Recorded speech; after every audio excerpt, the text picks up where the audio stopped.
عزیزانو، رسول الله صلی الله علیه وسلم فرمای فإن المعلم اذا قال للصبي، کله چې یو استاد ماشوم ته ووایي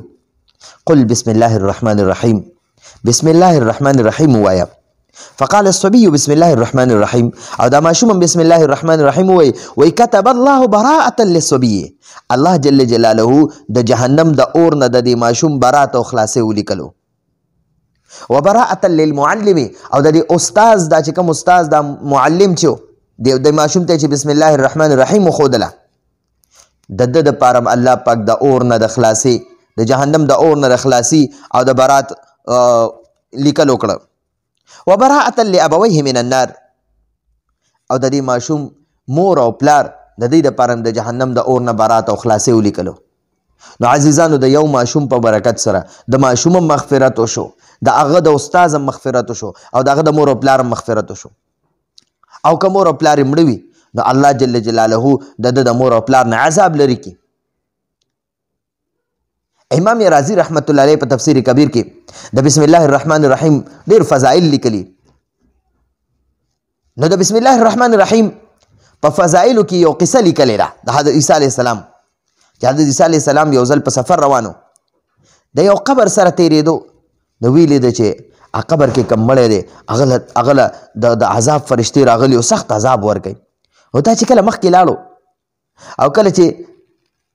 خپل کار له لاړو چې کم علاقې ته تلو، او کله چې واپس رالی نو ده ولیده چې هماغه قبر کې د رحمت فرشتې د ډېر نعمتونو سره موجودې دي، او دا قبر کې چې کوم مړی دی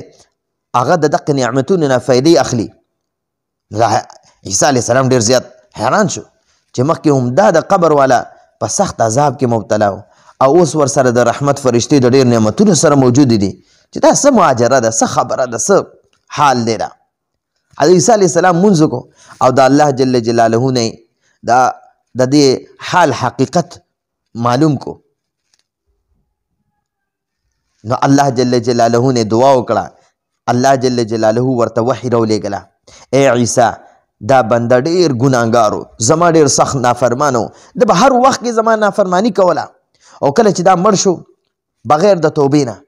نو د ګناهونو د وجې نه زما په عذاب کې مبتلا شو، ما دله عذابونه ورکول. خو د ده د وفات کېدو په وخت د ده بیبي حامله وه، او کله چې د هغې بچی پیدا شو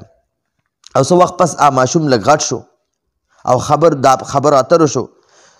نو دې زنانه د ماشوم استاز ته حواله کو،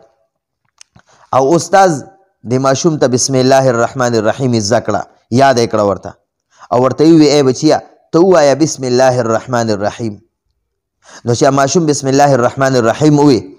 نو الله جل جلاله فرمای، الله جل جلاله وی د دغه بسم الله الرحمن الرحیم د دې ماشوم په بسم الله ویلو سره د دغه نافرمانه زما نافرمانه پلار چې زه ډېر خفه کړی وم د هغه ټول ګناهونه مې معاف کړه. نو بیا الله پاک فرمایي فاستحییت من عبدی ان اعذبه بناری فی بطن الارض، چې د ځمکې په خېټه کې دی زه په خپل عذاب سره دې بنده ته تکلیف ورسوم، دې بنده ته زه عذاب ورکوم. نو ماله حیا راځي، فاستحییت من عبدی،